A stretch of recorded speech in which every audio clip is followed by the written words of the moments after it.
Kính mời quý vị an tọa.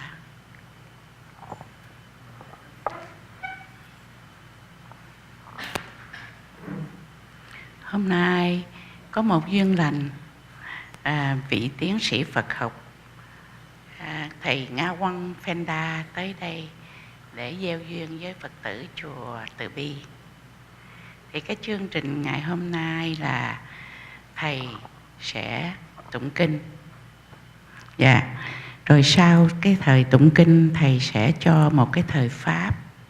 Thời pháp này thầy sẽ nói về ai, Đức Phật là ai, và pháp là cái gì, và tăng là cái gì. Sau đó thầy cho mình quy y Tam Bảo. Sau phần đó rồi thầy sẽ nói về tứ diệu đế, làm sao khởi tâm từ bi, làm sao phát tâm bồ đề tâm. Và sau đó thì là phần hỏi và vấn đáp. Bây giờ tôi xin mạn phép vài phút để giới thiệu cái tiểu sử của thầy. I have to talk about your history. Thầy ra đời ở Nepal năm 1968. Khi còn rất nhỏ, thầy đã gia nhập tu viện Trúc Thất Rinpoche ở Nepal. Và trong 2 năm này, thầy đã đi những bước đầu tiên trên con đường tu học. Vào năm thầy 12 tuổi, thầy vào tu viện Tribun Lusaling ở miền Nam Ấn Độ và đã hoàn tất chương trình tiến sĩ cấp cao Larampa năm 2001. Lúc đó thầy mới có 33 tuổi. Sau đó thầy tiếp tục tu học thêm 1 năm nữa tại tu viện Mật Tông Yume. Thầy Ngawang Phende đã đến Nam Phi, South Africa, dạy về Lâm Riêm. Tức Lâm Riêm là cái môn đường tu tuần tự theo thứ lớp tại trung tâm Tây Tạng Johannesburg trong 4 năm. Thầy đã 2 lần đi tour hoằng pháp theo phái đoàn nghệ thuật thần bí Tây Tạng. Và hiện giờ thầy là giáo thọ của tu viện Tribun Lusaling ở Atlanta. Hôm nay do nhân duyên lành thầy đến đây để có gieo cái duyên lành với Phật tử của chúng ta. Now you can take turn.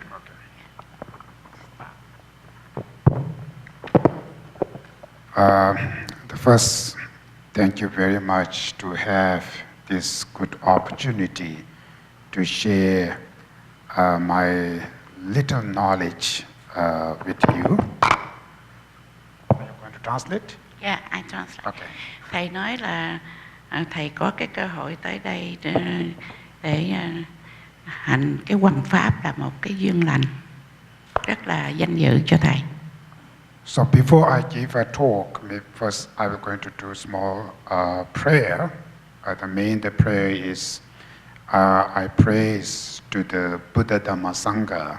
So I can't translate all detail, but during my prayer, thank you.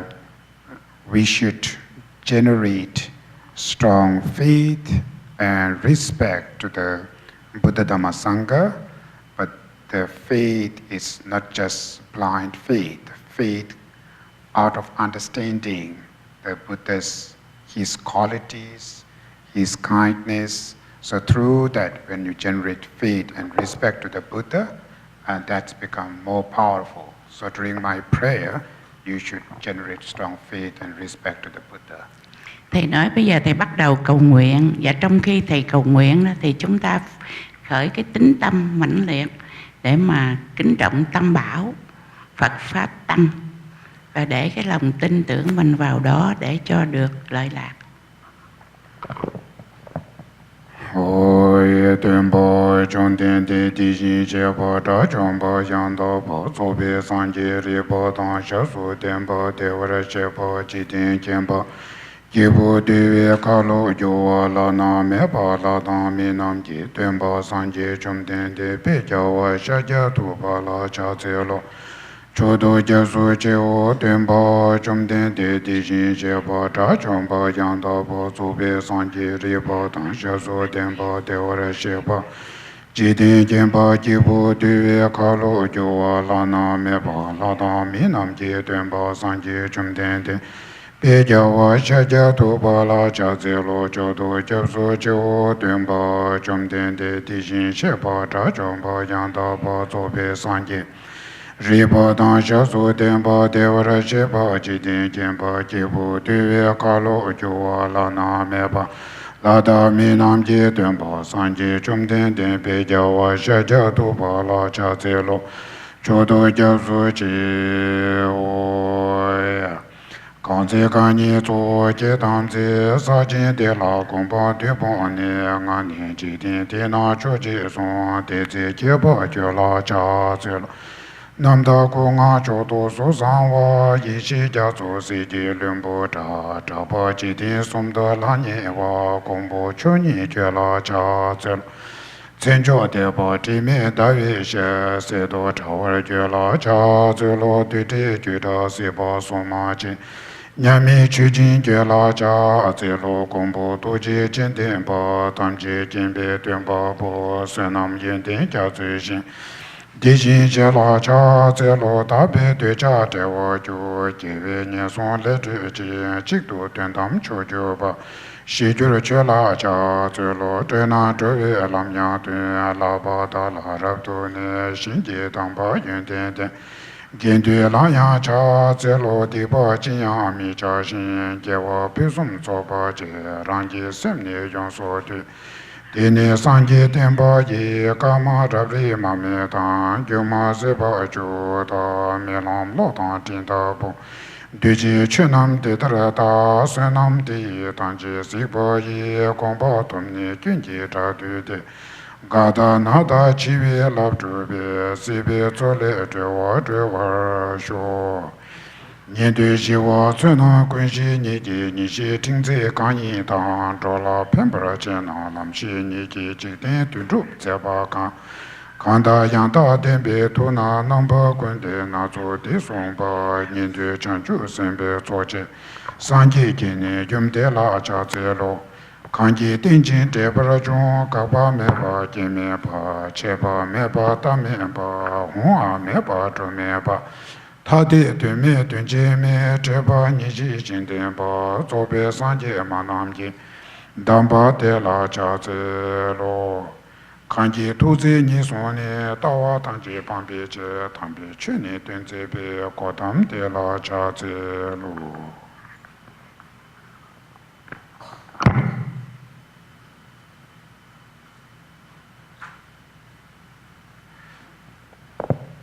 Okay. Today, first, I'm going to give a little bit explanation of taking refuge to the Buddha Dhamma Sangha, because being a Buddhist, first, very important, the person, he or she, need to have refuge to the Buddha Dhamma Sangha. If you don't have refuge to the Buddha Dhamma Sangha, then you are not becoming Buddhist. So becoming Buddhist is depend on if you have a refuge to the Buddha Dhamma Sangha, then you are Buddhist. If you don't have that, then you are not Buddhist. So that's why it's very important to know about what are the Buddha Dhamma Sangha and what's mean the refuge. Trước hết là tôi muốn nói là để trở thành một người Phật tử thì cái điều quan trọng nhất là chúng ta phải quy y Phật Pháp Tăng Tam Bảo, rất là quan trọng để trở thành một người Phật tử. So taking refuge to the Buddha Dhamma Sangha, first, who are Buddha, who is a Buddha, and who is a Dharma, and who is a Sangha? That's important. Cái điều quan trọng mình hiểu vị Phật là ai, ai là vị Phật, và Pháp là gì, và Tăng đoàn là gì, hay là vị Tăng là gì, là ai. So you taking refuge to the Buddha Dhamma Sangha, but if you don't know who they are, then it's very hard to really, get the refuge, because you don't know who they are. So it's very important to know what is the Buddha, what is the Dharma, what is the Sangha. Thầy nói là nếu mà mình quy y mà mình không biết, không hiểu được mình quy y với ai, đối tượng của mình là ai, và Pháp là cái gì, và Tăng như thế nào, cái điều đó rất là quan trọng. Khi mình quy y mình phải hiểu rõ. So in order to know the Buddha Dhamma Sangha among the three refuge objects, first we have to know what is a dharma. So through the dharma, then you know who is a Buddha. So first it's important to know what is a dharma. Trước tiên mình phải hiểu Pháp là gì. Mình tìm hiểu Pháp là gì rồi mình sẽ tìm hiểu Đức Phật là ai. So some people, maybe we have something like we just have faith, just a blind faith without knowing exactly. So you just follow by faith. It's not that much the powerful helps. So Buddhism is based on wisdom. So through the wisdom, then you can develop the faith. So that's why to grow the wisdom, it is very important to education, what they are, to have to understand. Yeah. Nếu mà chúng ta chỉ biết là đi theo cái sự hiểu một cách mù quáng hay là mơ hồ thì nó không có được cái mãnh lực tu tập. Do đó mà chúng ta phải hiểu rõ, chứ không phải là vì niềm tin, vì cái lòng tin mà mình đi theo, không phải. Mà khi mình tụng hay mình niệm thì mình phải hiểu rõ cái đối tượng mình quy y là ai và mình đang tụng niệm cái gì, cái đó là Pháp. Do đó mình phải hiểu rõ ràng, chứ không thể nào đi theo một cách mơ hồ. So to understanding the Dharma, first we have to know what are the Four Noble Truths. So that's why the Buddha, when first he achieved enlightenment, Buddhahood, then after 49 days, first he teach Four Noble Truths. Thành ra trước hết tôi muốn nói về tứ diệu đế. Đó là cái bài pháp đầu tiên mà Đức Phật đã giảng cho năm thầy Kiều Trần Như nghe. Vậy thì tứ diệu đế là cái gì?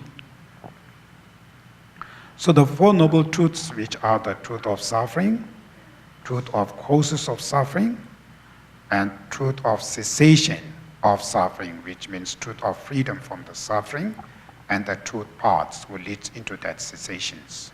These are the Four Noble Truths.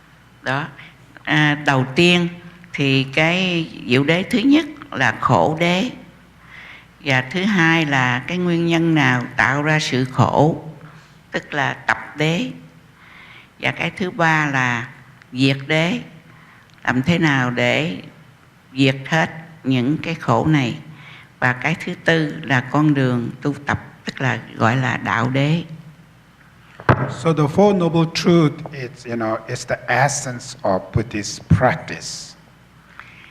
Do đó mà tứ diệu đế là một cái bằng tinh túy của đạo Phật. So being a Buddhist, at least first we have to know what are the Four Noble Truths. Do nó là một cái tinh túy, thành ra mình phải hiểu rõ thế nào là tứ diệu đế. So before understanding the Four Noble Truths, I will give you like first simple explanations of the human nature, which being a human, we have a natural desire, we have just but innate natural desire, wish to be happy, peace, and nobody wants suffering. That's the human nature. Trước hết tôi muốn nói về cái bản chất của con người.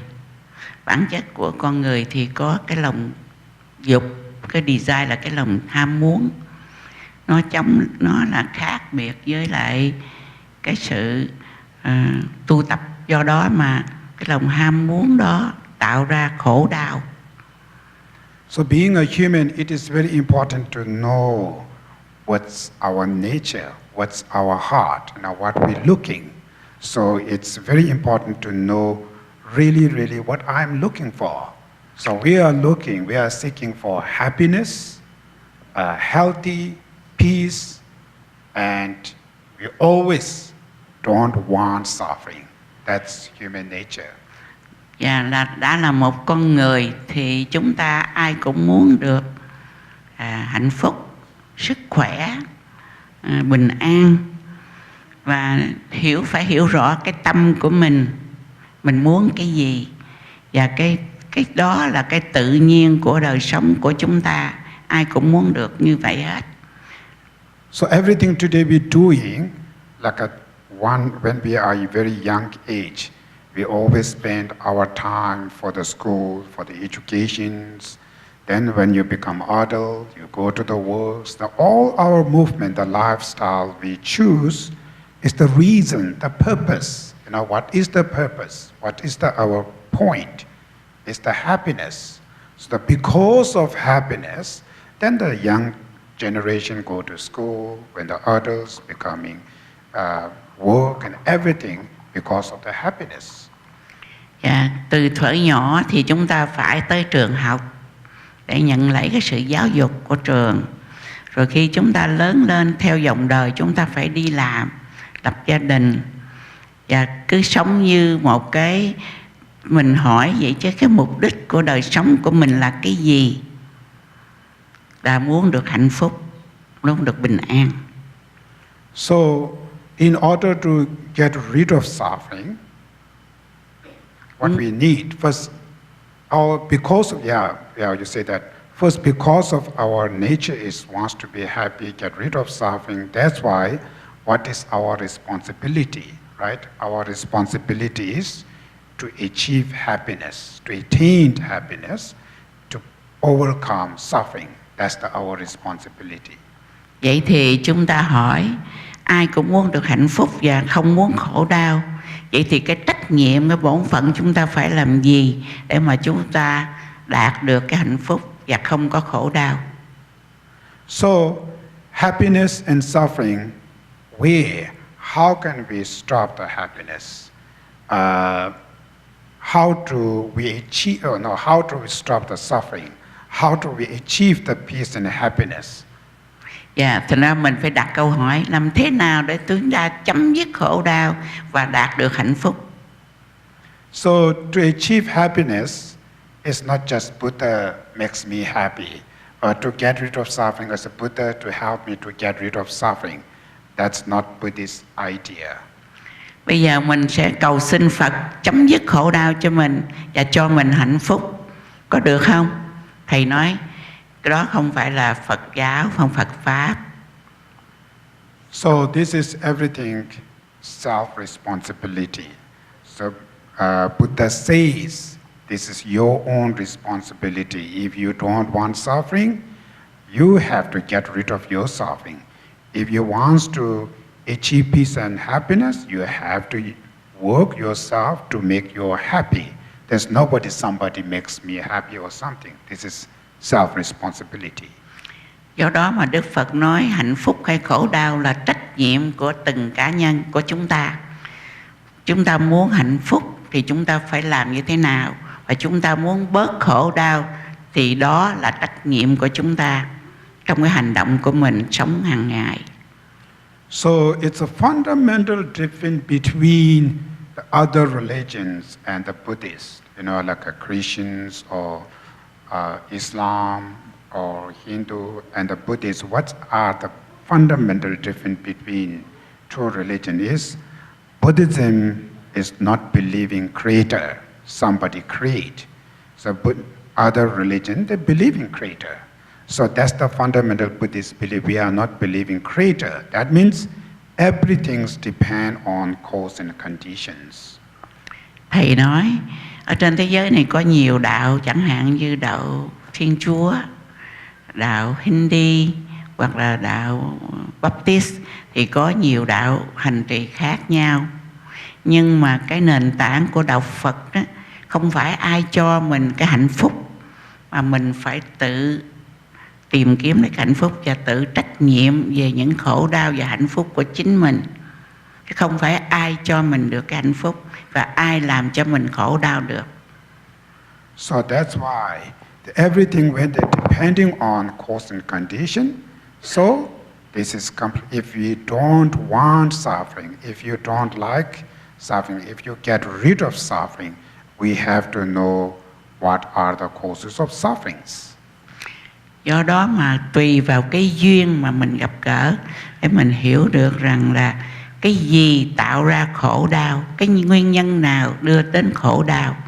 Nếu mình biết được nguyên nhân thì mình có thể chấm dứt được cái khổ đau.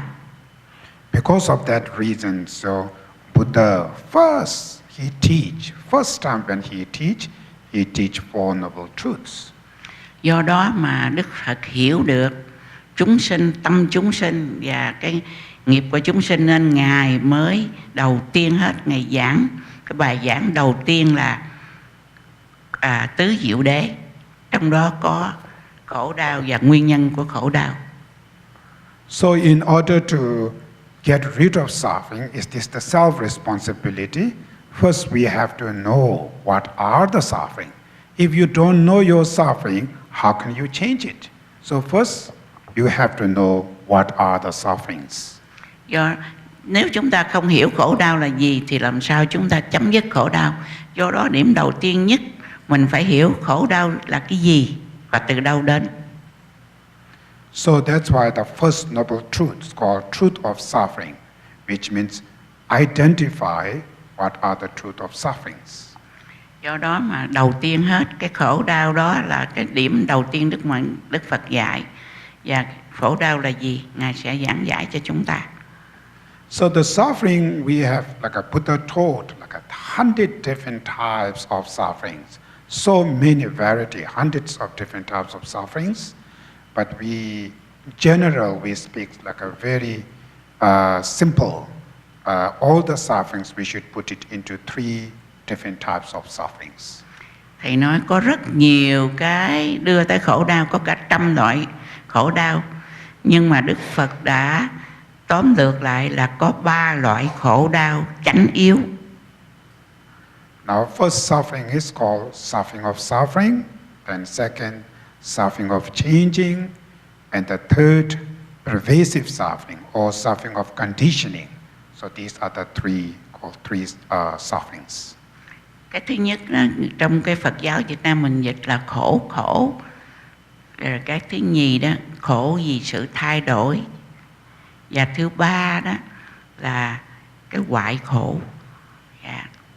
So the first suffering of suffering is easy. Even animals know that, which is like a physical, we have a disease, illness, suffering of aging, getting old, suffering of dying, suffering of death. These are suffering of sufferings. Cái khổ đó là do cái khổ sanh lão bệnh tử, đó là khổ.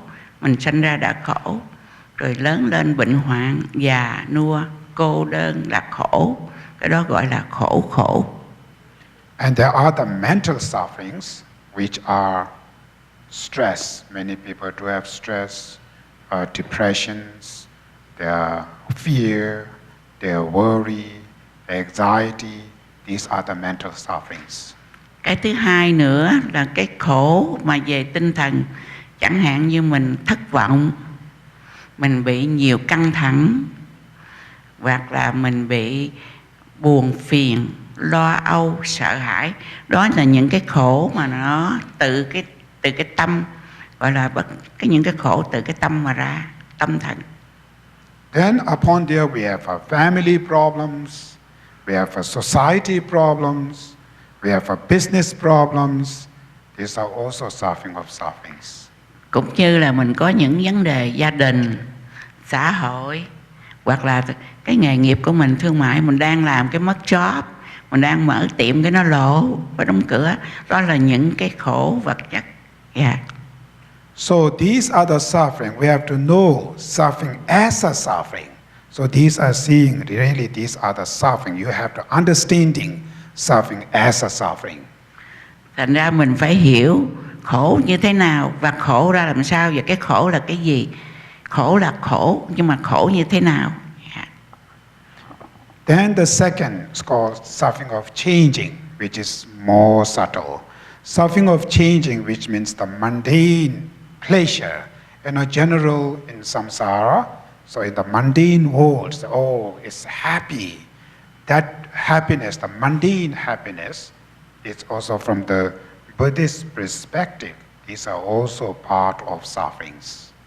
Cái thứ hai là khổ vì sự thay đổi. Ví dụ mình đang có một cái job, bây giờ mình bị mất job là một sự thay đổi, đó cũng đưa tới cái khổ.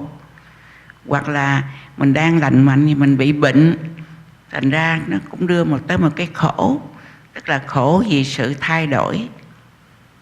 Which are like a suffering of changing, which means when you first buy the very expensive new car, and you are very happy, I have a car. Because of car, then you have to pay insurance. You have to pay the money debit.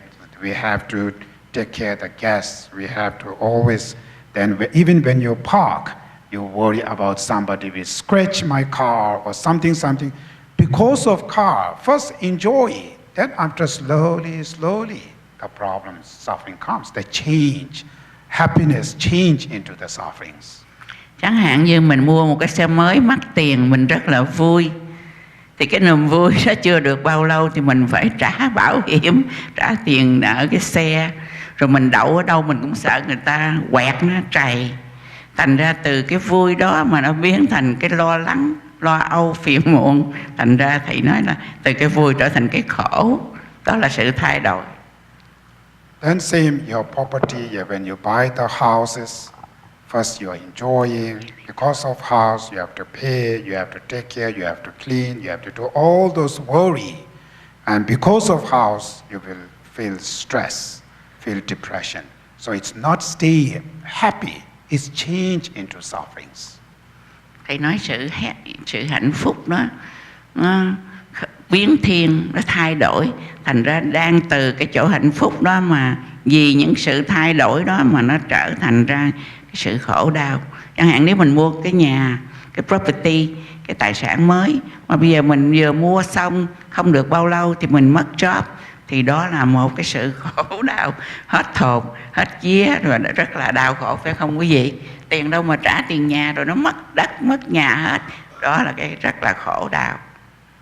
Then also your relationships, the young teenager or young, when they don't have boyfriend, girlfriend, they are stressed, they worry, they're looking, I need to find boyfriend, I need to find girlfriend. So they feel some kind of suffering because of not having them. Then after, when they found it, then slowly, because of boyfriend, I'm stressed now. Because of girlfriend, I'm depressed, I'm angry. So it change. Thành ra ở vào cái tuổi trẻ thì con trai và con gái thì có những người bạn trai, bạn gái. Mình bỏ từ giờ ra suy nghĩ chuyện đó, tìm cho được bạn trai, bạn gái.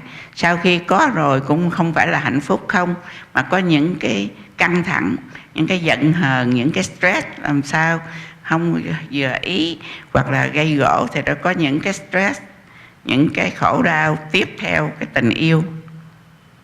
Then after you're looking to try to find a marry, your husband, your wife, the not having wife, not having husband, people are stressed, feel loneliness, not happy. Then they find the husband and wife, so they're married. Then after when they marry, then same, because of husband, they're angry, they're stressed, they're fighting each other. Because of wife, they're angry. So it's not stay very happy, it's change. It change into family dramas and problems, all this change. Rồi tới khi mà lớn chút nữa thì muốn có vợ, có chồng, thì tìm được người chồng, người vợ cũng là một vấn đề. Xong rồi sau khi đã thành hôn thì cái tình vợ chồng đó nó cũng có những cái stress, có những cái bất mãn hoặc là có những cái không như ý. Thành ra nó đưa tới khổ đau, là có đó là sự thay đổi từ cái hạnh phúc ra cái khổ đau. So then looking children, not having children, parents are worried, stressed, they try to make children. Then after, when they first got the children, they very enjoy. We have a children, we have a daughter, we have a son. Then slowly, because of son, we're angry, we're stressed, we're disappointed. Because of daughter, we are stressed, we're disappointed. It change. Dạ, rồi sau khi lập gia đình rồi thì cái bước tới nữa là muốn có con. Rồi được có con rồi thì bao nhiêu vấn đề nó xảy ra, là phải nuôi dạy con cái, rồi vợ chồng cũng phải lo lắng nhiều hơn, tốn tiền nhiều hơn, lo cho con nhiều hơn. Rồi có khi con nó không có nghe lời cha mẹ thì cha mẹ giận lên. Rồi đó là từ cái hạnh phúc ban đầu là có con rất là vui vẻ, hạnh phúc, sao trở thành lo lắng và không có hạnh phúc, và đưa tới nhiều cha mẹ phải khổ đau vì những đứa con nó ngỗ nghịch, hoặc nó không nghe lời, hoặc nó làm những điều sằng bậy, thì cha mẹ rất là khổ đau, có phải không quý vị? Then the job, then that's why now they looking job because of not having job, difficult to take care of families. So they are looking job. They first, when they found the job, they enjoy it. They're very happy. We found the job. Then after, because of job, I'm stressed now. Now I'm disappointed. I'm depressed because of job. So it's change. Rồi bây giờ nói đến nghề nghiệp. Khi mà mình ra học xong, hoặc là mình học xong cái môn nào đó, mình ra đời, mình đi làm, mình có cái job, mình rất là vui vẻ trong một thời gian. Rồi thì cũng cái job đó làm cho mình nhức đầu, làm cho mình stress out, rồi làm cho mình đau khổ. Nhiều khi mình vô cái job mình gặp cái bà boss, bà không thích mình phải nhìn cái mặt bà nói chuyện thì thôi khổ lắm. Ngày nào cũng là ngày kêu bằng stress out hết, không có ngày nào được vui vẻ đó.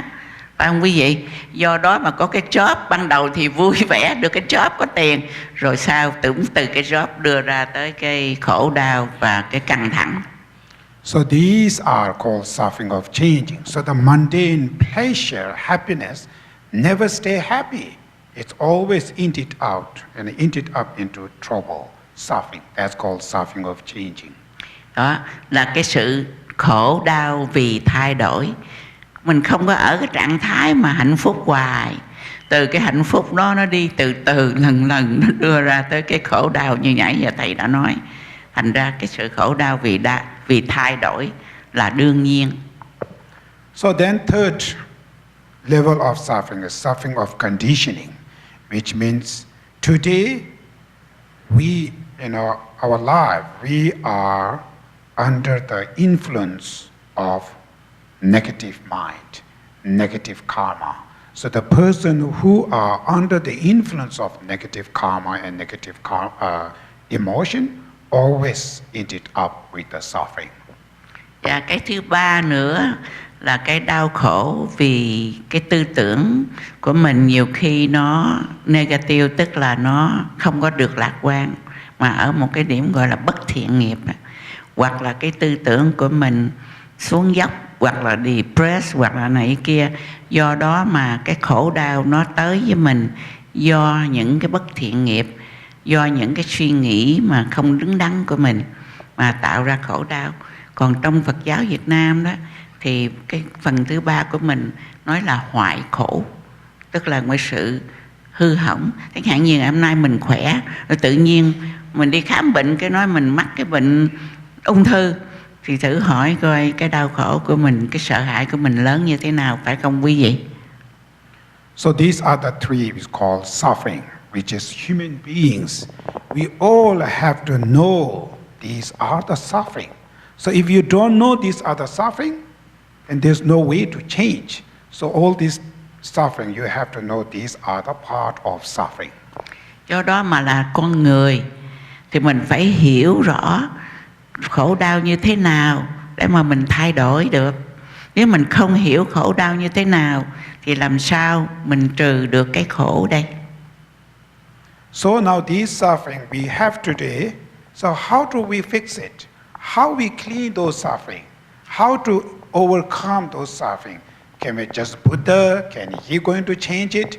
How we can do? Sau khi mình biết khổ đau như thế nào rồi, mình phải biết làm cách nào để mình thay đổi cái khổ đau, để mình chấm dứt cái khổ đau. Và Đức Phật đã dạy mình như thế nào để mình chấm dứt khổ đau, để mình thay đổi từ cái khổ đau ra cái bình an hạnh phúc. So the first thing is this is completely self-responsibility. So I have to fix, not somebody else. So take self-responsibility is very important. Và điều quan trọng nhất là mình phải trách nhiệm về cái khổ đau của mình. Tôi phải sửa đổi như thế nào để tôi không còn khổ đau nữa. Mình là cái người phải chịu trách nhiệm về cái khổ đau của mình và thay đổi cái khổ đau của mình. Không ai làm được cho mình việc đó hết. So in order to change those suffering, first we have to know Buddhists, we believe everything's cause and condition. So these suffering, where they come from? What are the causes of sufferings? It's called second noble truth, the truth of causes of suffering. Và cái điểm thứ hai của tứ diệu đế là tập khổ. Cái nguyên nhân nào dẫn tới cái khổ mình phải hiểu cho rõ.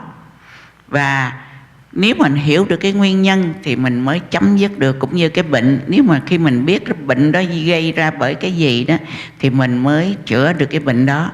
Thì cá nhân của mỗi người mình phải tìm hiểu về mình và hiểu cái khổ đau của mình nó đến từ đâu. Do đó mình mới chỉnh được, sửa được. So first noble truth helps you really, these are the suffering. I have to change that. So you need some kind of desire, you need some kind of wish to change those suffering. So when you have that wishes, then you will see what are the causes of suffering, where they comes from. Thì ra mình phải có cái quyết tâm, tôi muốn thay đổi và không muốn khổ đau nữa. Thì khi mình đặt cái quyết tâm, mình có cái nguyện ước, mình không muốn khổ đau nữa, thì mình phải hỏi cái khổ đau này từ đâu mà đến. So the causes of sufferings, which call negative emotions, it's called mental affliction, and from the philosophy term is called mistaken consciousness, wrong consciousness, and negative karma, which called negative actions, are the causes of sufferings. Thầy nói thì có 4-5 loại, chẳng hạn như mình có những cái negative action, tức là mình những hành động sai quấy, suy nghĩ sai quấy, hành động sai quấy, hoặc là những cái emotion sai quấy, tức là những cái emotion, tức là những cái mà mình nông nổi, những cái cảm giác mà nông nổi của mình sai quấy thì nó mới đưa ra những cái khổ đau. Chẳng hạn như mình đang giận mà mình nói thì dĩ nhiên mình nói những lời nặng nề với người khác, mình làm cho người khác khổ đau. Thành cái đó là cái nguyên nhân mình đã tạo ra cả một cái karma xấu rồi. So negative karma, negative action, it doesn't mean only like a past karma or something. Even the today, like a morning, when you wake up, you are not happy, you shouted to your wife or your husband or whoever there. Because of the shouting, the violent action, the negative action, its results, the people in your family not happy each other, they are suffering. So when they drink a breakfast, because you already shouted, the couple when they're eating their breakfast, that's not smile, that's not beautiful. They maybe not talking each other. They stay very strange, look each other. So that suffering, it's created by karma, which action, negative actions. Chẳng hạn như thầy nói ngày hôm nay, sáng hôm nay mình ngủ dậy mình feel good, mình la lớn hoặc mình nặng tiếng với vợ mình hay chồng mình, thì mình đã tạo ra một cái bất thiện nghiệp rồi. Thành ra cái người vợ hay người chồng sẽ phản ứng lại là khi ngồi ăn breakfast không còn vui vẻ nữa, không còn nói chuyện với nhau nữa. Tức là mình đã đem một cái bất thiện nghiệp vô trong cái gia đình của mình rồi. Thành ra mình tạo cho những người trong gia đình mình không có vui, bởi vì cái feeling của mình, cái feeling của mình vào buổi sáng không tốt đẹp, tạo ra một cái nghiệp không tốt đẹp cho ngày hôm đó. So the major problem in your family, in your human beings, like a society, the communities, people behave. We behave bad things. We say negative speech, using a harsh word, negative speech. we showing the face are very scary, wrathful, violent. So the violent action, it's create suffering within the society, within the communities, within the families, within oneself also.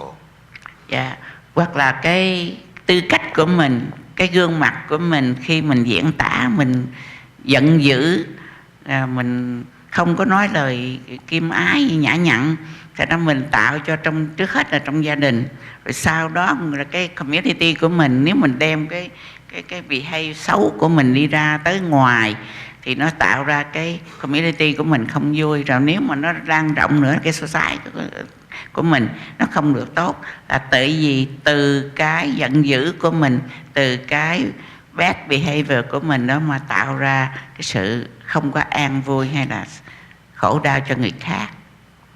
So sometimes when you look in your family, some parents, maybe they very happy with their dog, their cats, their pets, they're taking care of the pets. They love the pets. So some parents, they treat much better than their own child.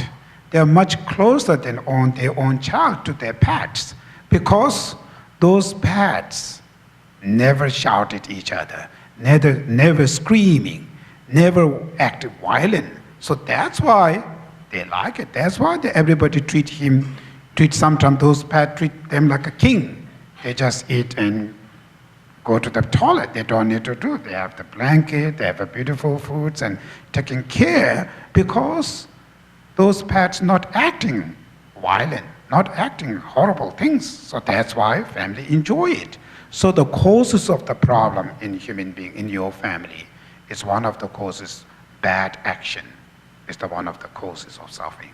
Thầy nói trong gia đình mà lộn xộn hoặc là không có hạnh phúc là do cái hành động xấu của mình.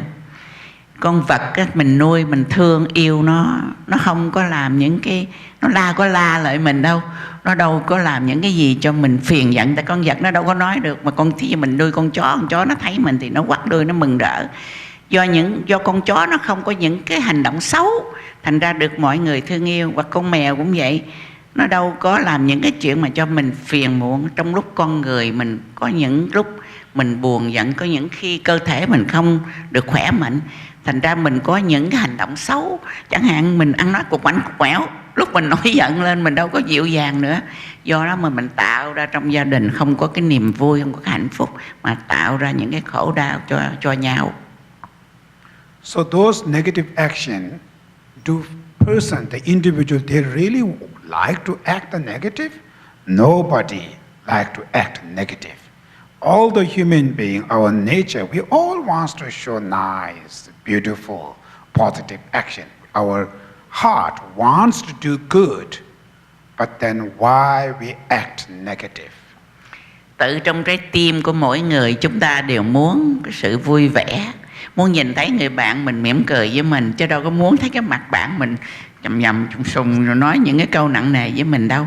Tự trong tâm ai cũng vậy, cũng muốn những điều tốt đẹp, cũng muốn sự vui vẻ, sự hài hòa hết. Nhưng mà đôi khi không làm được như vậy. Tại vì sao? Tại sao mà có những cái hành động nó bi quan như vậy, hay là nó xấu xí như vậy? So that's why human beings, our heart wants to share beautiful, nice. That's why the people, we spend money for try to make this beautiful face. We put the makeups and colors and all these things, spending time and money to make it beautiful, because our heart wants to share beautiful.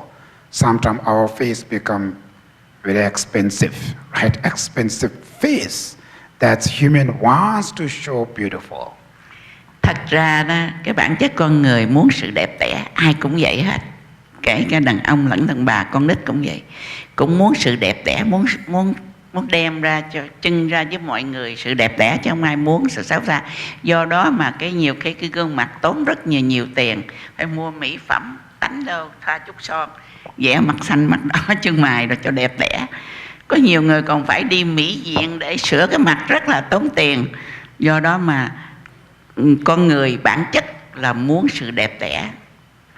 So, but why we act negative? Because the action, our actions, depend on our mind. So our mind when become bad, negative, then we thinking's negative. Our decisions become negative. Our actions become negative. Như vậy thì tại sao lại có những cái hành động mà xấu hay là những hành động không có được lịch sự hay nice? Là tại sao vậy? Là tại vì cái tâm của chúng ta thay đổi. Tại vì cái tâm của chúng ta nghĩ cái điều không tốt đẹp, không có lành mạnh. Tại vì cái lời nói từ cái miệng ta gọi là thân khẩu ý của chúng ta không được trong sạch, không được tốt đẹp.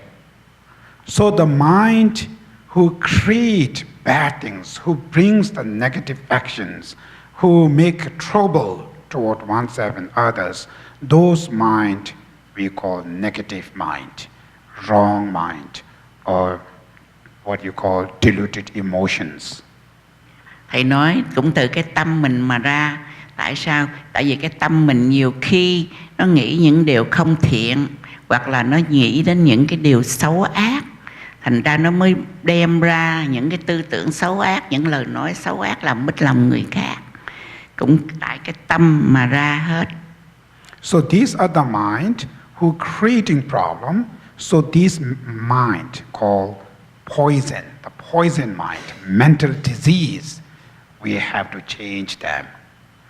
Và do đó mà nói như là những cái tâm mà gọi là tâm độc, chất độc nó là ăn vào cái tâm thì cái tâm mình bị poison, hoặc là cái lời nói của mình độc địa làm cho người khác mất lòng. Do đó khi mình biết được như vậy thì mình phải thay đổi cái tâm của mình từ cái xấu ra cái thiện, từ cái ác ra cái tử tế. Đó là mình phải thay đổi cái tâm của mình. So these are called anger, hatred, attachments, greedies, jealousy, self-centeredness. We have so many negative minds.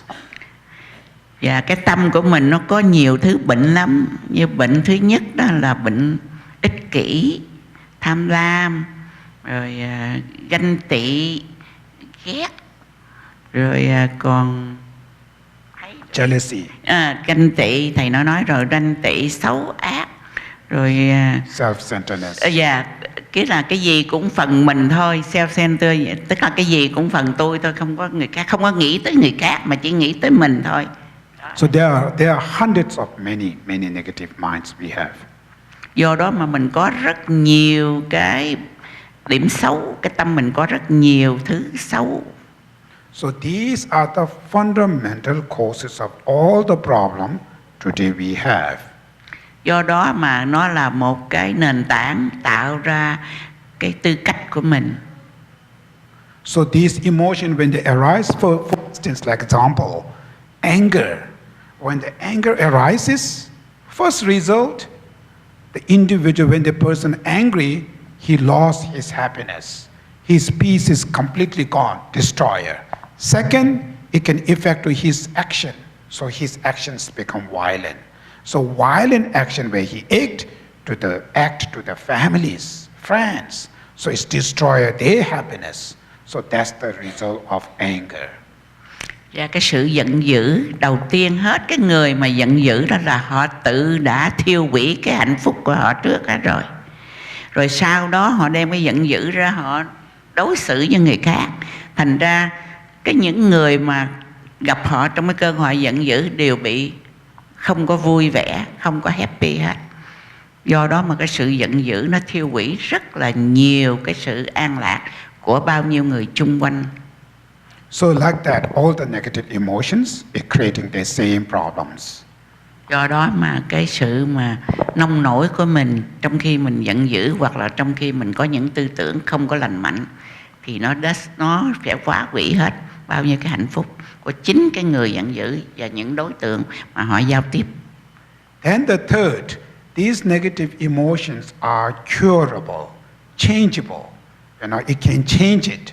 So there are cessation of mental affliction, cessation of negative thoughts, emotions, which means freedom, pure mind, freedom of negative thoughts, emotions, called third noble truth. Dạ, là cái thứ ba đó là diệt đế. Thì ra mình có thể thay đổi, thay vì mình giận dữ thì mình calm down, mình đừng có giận dữ nữa. Mình có thể thay đổi cái cơn giận hoặc là những cái tư tưởng mà negative của mình để thành ra mình gọi là diệt đế, tức là mình hủy diệt hết những cái xấu trong cái tâm của mình, thì mình sẽ có hạnh phúc hơn. And to achieve that cessation of happiness, what we need, we have to practice the fourth noble truth called truth path. The path which are love, compassion, taking refuge, bodhicitta, the wisdom. These are the truth path who helps you to lead into that cessation.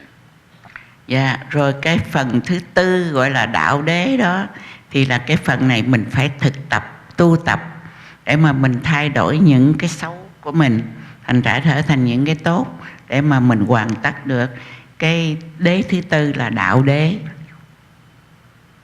So these are the four noble truths. So I don't want to go through my this like almost time finish. So these are the four noble truths first. Dạ, tới đây thì mình chấm dứt cái phần mà tứ diệu đế, tức là khổ đế, tập đế, diệt đế và đạo đế. Now, dharma, among the four noble truths, what is the dharma? So that's the topic. In order to know Buddha, Sangha, first we have to know the dharma. So the dharma, taking refuge to the dharma means dharma doesn't mean something textbook, some holy textbooks. It's not. Real dharma, which means cessation of all those suffering and causes of suffering, which is third noble truths, and the truth path, which is the fourth noble truths, are the real dharma. Vậy thì Pháp là cái gì? Pháp không phải là nằm trong những cuốn sách dày cộm, mà Pháp đó là hai cái phần cuối đó, là cái phần diệt đế và đạo đế của tứ diệu đế. Pháp là cái gì mà thực tế nhất để mình tìm hiểu, để mà áp dụng vào đời sống hàng ngày. So how you call dharma, which means if you generate dharma, which means truth path like love, compassion to all sentient beings, bodhicitta, wisdom. So those inner high realization helps you to reduce your anger, to reduce your attachments. Slowly, it's completely eliminate all the mental afflictions. So cessation of mental affliction and the path which we study, these are the dharma which directly help us to lead into the ultimate peace. Dạ, thì Pháp là cái gì mà nó ở trong cái tim của mình để mình thay đổi những cái xấu, chẳng hạn như mình phải có lòng từ bi, phải có trí tuệ, phải biết tu tập và biết thay đổi những cái xấu thành ra cái tốt. Thì đó là những cái Pháp mà mình đem ra ứng dụng hàng ngày để thay đổi những cái sensation, những cái cảm giác xấu của mình thay đổi vào những cái thiện, những cái lành, thì đó là cái Pháp. So because of the dharma, then Buddha means the being who first achieved the dharma. Through the dharma, like love and compassion or wisdom or those practice, through that they clean their mind completely, purify all the mental affliction, their minds become very pure and clean. Not only that, they are full of knowledge, because when they purify all the ignorance, they become full of knowledge, called omniscient, perceive or cognize all the phenomena. So the Buddha means the person who has that kind of qualities, that's called Buddha. Sau khi cái Pháp rồi, bây giờ tới Phật. Phật là cái gì? Phật là một người đã tịnh hóa thân khẩu ý. Và không phải những quá không, mà Ngài còn có một cái kiến thức vĩ đại, vô song. Do Ngài đã không còn tham, sân, si, tam độc nữa. Và nhìn Thầy hiểu, Ngài hiểu hết những hiện tượng trong cái cõi thế gian này. Ngài có một cái sự trí tuệ hoàn hảo, do đó mới gọi là vị Phật. So Buddha doesn't mean only the Buddha Shakyamuni. Buddha Shakyamuni is the historical Buddha who come here, founded. Buddha means general who has that fully, qualification of inner quality, which I mentioned earlier. Whoever has that inner quality, that's become Buddha. So Buddha means thousands of Buddhas we have. Phật không chỉ là một vị Phật Thích Ca Mâu Ni mà thôi. Phật là cái tiếng để chỉ những con người đã giác ngộ và đã có một cái phẩm giá, nghĩa là đầy đủ thập lực, đầy đủ tất cả những cái vị Phật phải có, là về tư tưởng trong sạch, lời nói trong sạch, hành động trong sạch, và có những cái hiểu biết về cái cõi thế gian này một cách tường tận, và có một cái sự kêu bằng giác ngộ tới nơi tới chốn, thì người đó được gọi là Phật. So why we paying too much to the respect to the Buddha Shakyamuni? There's thousands of Buddhas. Among the thousands of Buddha, the one individual Buddha Shakyamuni who came in this world, who founded the Buddhist Dharma, who spread the Dharma. So he's more kind to us, for we benefit more from him. So that's why we more prayer to the Buddha Shakyamuni too, because of understanding of his kindness. And we have a connection with him. Trong cái thế giới này có hàng ngàn vị Phật, nhưng mà vị Phật Buddha là một vị Phật có một cái lịch sử rõ ràng và có sự liên hệ với chúng ta, vì do cái pháp của Ngài đang truyền cái giáo pháp của Ngài ra trong cái cõi ta bà này cho cứu khổ ban vui cho chúng ta. Chúng ta biết tới Ngài nhiều là vì Ngài có một cái sự liên hệ với chúng ta do cái giáo pháp của Ngài truyền lại. So then Sangha member, Sangha which means whose follower, who are like a bodhisattvas, arhat and arya beings, which means supreme beings, who do have quite high realization, but not fully completely achieve enlightenment, but they do have some kind of dharma within themselves called supreme beings, like a bodhisattvas. These are the Sangha. Còn tăng là gì? Tăng là một cái tăng đoàn, trong đó có những vị sư đang trên con đường tu tập để đi tới giác ngộ. Thì những vị tư này, những vị sư này mang truyền những cái giáo lý của Đức Phật, những cái lời dạy dỗ của Đức Phật đến cho chúng ta. Ngài là cái gạch nối giữa Đức Phật và chúng sinh. Ngài đem những giáo lý đó truyền dạy cho chúng ta, và Ngài trên con đường, và các vị tăng này là trên con đường tu tập để tiến tới giác ngộ. So now taking refuge to the Buddha Dhamma Sangha, which means first the causes of refuge. Before when we take a refuge, there's two causes. One is we have a fear of the suffering today we have. We have a fear of falling down into the lower realms. We have a fear to have anger, attachments, negative emotions. We have a fear to have all those sufferings. That's the one causes, fear for the sufferings and the causes of sufferings. Vì sao chúng ta quy y? Chúng ta quy y là tại vì chúng ta có cái lòng sợ hãi khổ đau, sợ hãi phải đầu thai vào những cảnh giới thấp, ngạ quỷ, súc sanh, địa ngục. Chúng ta có sợ hãi bởi vì chúng ta có những cái dính mắc, chúng ta có những cái đau khổ, chúng ta có những cái ràng buộc. Do đó chúng ta muốn thoát ra cái đó, chúng ta mới nương tựa quy y vào Tam Bảo. Then the second cause is faith to the Buddha Dhamma Sangha. Belief and faith, Buddha Dhamma Sangha can able to help us to get rid of those sufferings. Chúng ta có một cái niềm tin mãnh liệt vào Phật Pháp Tăng Tam Bảo, rằng là khi mình chúng ta quy y, chúng ta nương tựa vào Phật Pháp Tăng Tam Bảo, thì chúng ta được sự gia hộ của Tam Bảo để chúng ta tránh khỏi những khổ đau. So through out of faith and fear, you fully trust to the Buddha Dhamma Sangha, fully convinced, fully relying on Buddha Dhamma Sangha from bottom of your heart. If you're able to generate that means you have a refuge.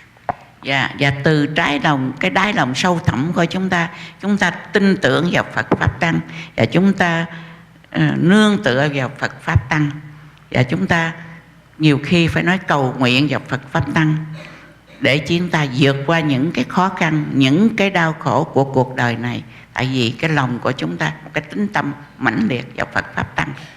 So when you have a refuge, then you become Buddhist.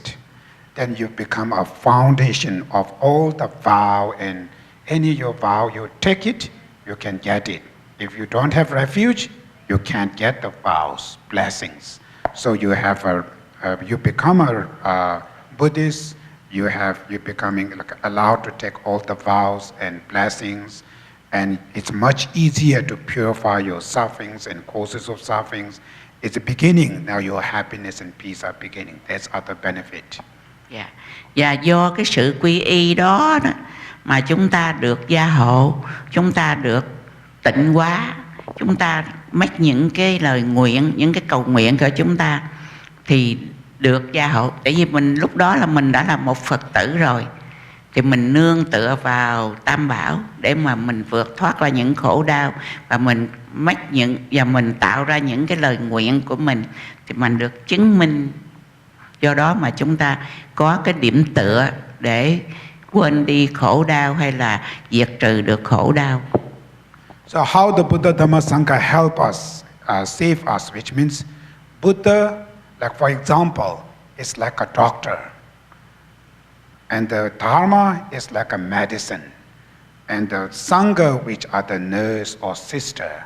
So this one person is the patient who has too much disease.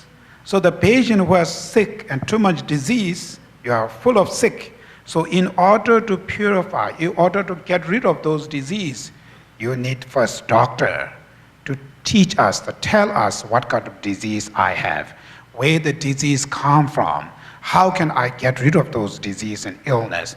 All the information you come from doctor. That's why the Buddha is like that. Dharma, actual who helps your disease? Medicine. When you take a medicine, medicine will cure your sufferings, right? Illness. Then when you take those medicine, you need nurse or sister, supporter, caretaker, who helps you give the proper medicine, give the proper time, proper foods. So in order to get rid of you, free from your disease, in order to heal your disease, you are relying on doctor, medicine, and nurse or caretaker. Similar, in order to free from our mental disease, which are anger, hatred, all those negative those emotions, negative actions, we are relying on Buddha as a doctor, Dharma as a medicine, Sangha as a nurse. That's why they help like that way. Thì làm sao Phật Pháp Tăng Tam Bảo giúp đỡ chúng ta đây? Thì chúng ta cũng như những người bệnh, có rất là nhiều bệnh hoạn, và Đức Phật là một vị thầy thuốc lỗi lạc, và Pháp là những viên thuốc màu nhiệm giúp cho chúng ta khỏi bệnh, và Tăng là những vị y tá hay là những người săn sóc caretaker cho chúng ta. Chúng ta nương nhờ vào Tam Bảo để chúng ta có được một vị doctor giỏi trị bệnh, một cái toa thuốc hay để chúng ta chấm dứt bệnh, và những người y tá tận tâm dìu dắt chúng ta, giúp đỡ chúng ta uống thuốc đúng giờ, uống thuốc nên đúng liều, và ăn uống kiêng khem như thế nào để chúng ta hết bệnh. Do đó mà Phật Pháp Tăng Tam Bảo là những cái điều kiện mà chúng ta nương tựa vào để chấm dứt những bệnh hoạn. Trong đó có những bệnh về tư tưởng, tâm thần, cũng như là thương ghét, giận dữ, phiền muộn, hoặc là ích kỷ, hoặc là ganh tị, hoặc là không có lòng từ tâm này kia. Đó là những cái bệnh hoạn mà chúng ta cần được Tam Bảo, cần nương tựa vào Tam Bảo để chấm dứt những cái khổ đau, bệnh hoạn của chúng ta. So that's why the truth that when you're fully touched to the Buddha, when you pray to the Buddha, when you touch to the Buddha, you have to listen what he said. We have to follow. So if you don't follow, then whatever you pray or whatever is not really benefiting. So if you fully touch to this person, then we have to follow what he says. Do đó mà chúng ta cầu nguyện Đức Phật, cầu xin Đức Phật cái này cái kia, thì chúng ta phải theo lời dạy của Ngài, phải theo những gì Ngài chỉ dẫn, chứ không những chúng ta chỉ cầu nguyện suông mà không nghe lời Ngài dạy thì cái cầu nguyện của chúng ta không có kết quả. Chúng ta phải hiểu Ngài nói cái gì, Ngài dạy cái gì và làm theo cái ý của Ngài, làm theo lời dạy của Ngài, thì chúng ta mới là một người Phật tử tốt. So in front of the Buddha, you're very nice, you're bowing, you're saying very beautiful things. When you're back to the home, you're making trouble. You're fighting to others. You're telling lies. You're treating other people bad. These are not good. You are lying to the Buddha. It's not a real Buddhist behavior. Chẳng hạn như chúng ta lên chùa, chúng ta lại Ngài, chúng ta nói những lời rất là đẹp đẽ khi chúng ta lại Phật. Nhưng mà khi chúng ta trở về nhà, chúng ta hung dữ, chúng ta nạt nộ người này người kia, chúng ta làm những điều bất thiện, thì chẳng khác nào chúng ta nói dối hay là mình làm dối với Đức Phật. Trước mặt Ngài thì mình cầu nguyện, cầu xin, nói những lời bả, nhưng mà sau lưng Ngài mình trở lại cái con người bản chất hung dữ của mình, thì cái điều đó là mình không có quy y và mình cũng không có theo lời dạy của Ngài rồi. If you have a sincerity faith to the Buddha, then we trust to him, then we have to follow what he say. Do đó mà khi mình lại Ngài, mình nguyện như cái gì thì mình phải theo cái lời dạy của Ngài. Ngài đâu có dạy mình giận dữ, la lối, hay là Ngài đâu dạy mình nói hỗn hào với ai đâu. Do đó mà nếu mình làm những chuyện đó mình thấy xấu hổ, tại vì mình không có nghe lời của Ngài dạy gì hết. So the simple thing is what the Buddha is saying is the simple his advice is if you can, you should help to others, benefit to others. But at least don't harm to others. That's the fundamental Buddhist. Cái căn bản nhất mà Ngài dạy đó, chúng ta phải giúp đỡ mọi người. Nếu chúng ta không giúp đỡ mọi người được thì ít nhất chúng ta đừng bao giờ làm hại người ta. Đó là cái lời dạy giản dị nhất và căn bản nhất của Đức Phật. But we always thinking, I want to do good. But when you back to the home, when you see bad things, you're angry, you hate, always you're making trouble. So that means the anger we have is too powerful. So to get rid of that anger, we need love and compassion.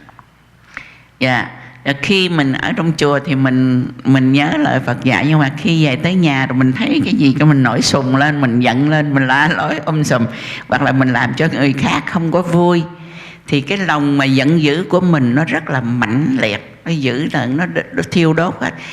Mình đạo Phật Việt Nam quý vị còn nhớ mình nói không, cái cơn giận đốt hết cả rừng công đức, có nhớ không ạ? Thì đó là cái giận dữ mà mình phải làm sao cho nó từ từ lụi tàn, để mà mình không có nổi giận bất thình lình, hoặc là mình kiềm chế được cái sự giận dữ của mình, thì mình mới là theo lời Phật dạy. So if you're able to generate love, compassion to all beings, your minds always remain calm, very peace, very happy. So there's no that much frustration, not that much worry, no depression. Your minds always remain with calm and peace if you have love and compassion.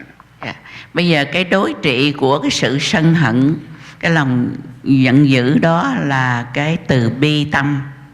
Và khi mình có từ bi tâm, mình có cái tình thương với mọi người, thì cái tâm của mình nó sẽ được bình yên, nó an bình, và cái hạnh phúc nó sẽ đến. Cái từ bi tâm, cái tình thương đó, cái lòng kim ái đó, nó đòi hỏi một cái sự thực tập, chứ không phải tự nhiên mà nó có. So when you work in the office or business, sometimes stressed, sometimes angry, not happy.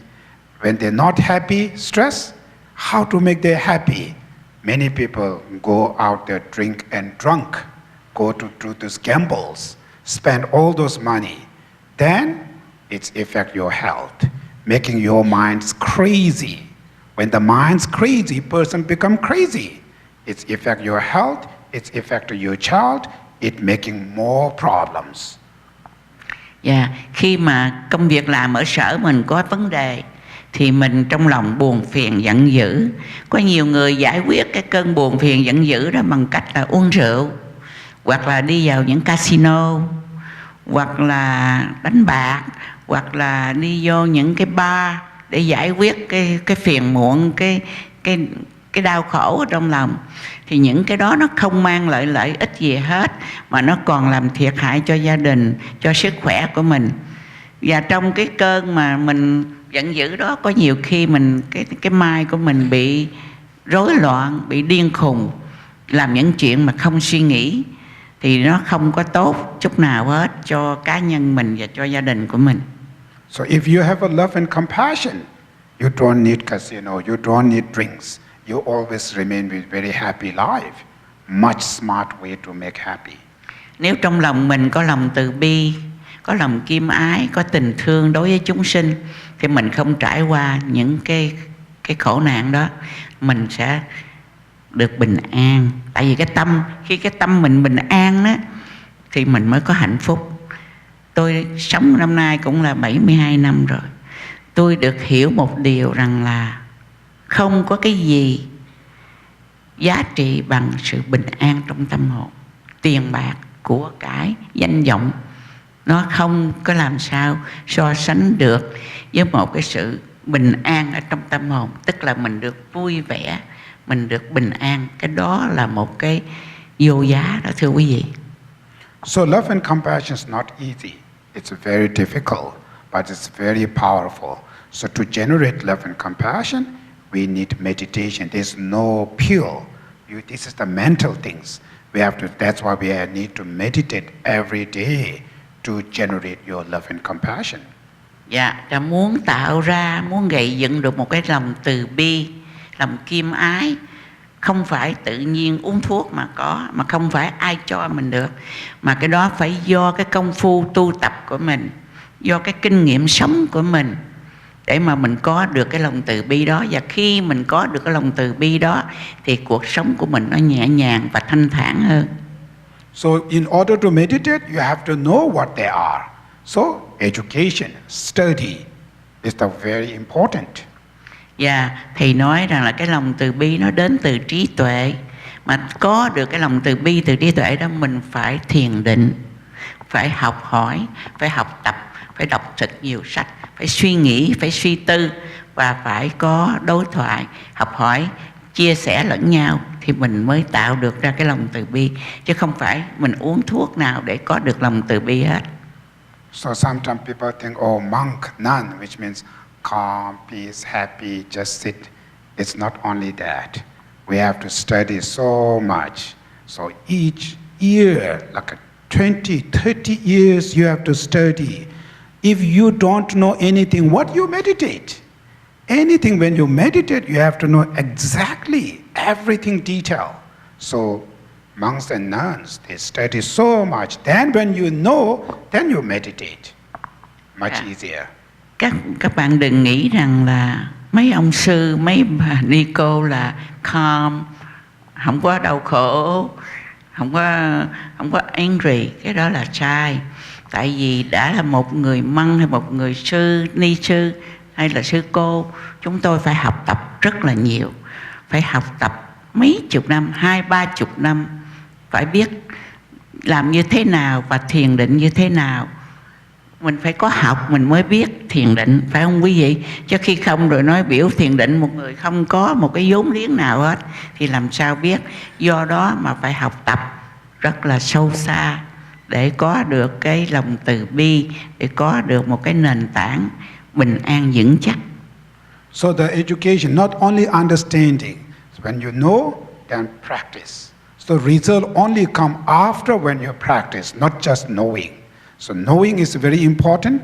After when you know, when you put it into the practice, when you utilize, then the result, happiness, is changed slowly, slowly. It will change. Không phải học tập không mà đủ. Học tập xong rồi mình phải đem ra thực hành. Và khi mình thực hành sẽ có nhiều chướng ngại. Từ đó mình vượt qua những chướng ngại, mình có kinh nghiệm. Và từ cái học tập, từ cái thực hành, từ cái kinh nghiệm đó, và từ từ nó mới thấm. Và đạo Phật gọi là mình cũng như mình ướp một con cá vậy đó quý vị. Nó phải thấm từ từ, chứ không thể một ngày, một buổi mà mình được. Mà nó phải có giai đoạn từ từ và từ từ. nó thấm nhận vào trong trái tim mình, vào cái đầu óc mình, thì mình mới có được cái lòng từ bi, có được sự hiểu thấu đáo.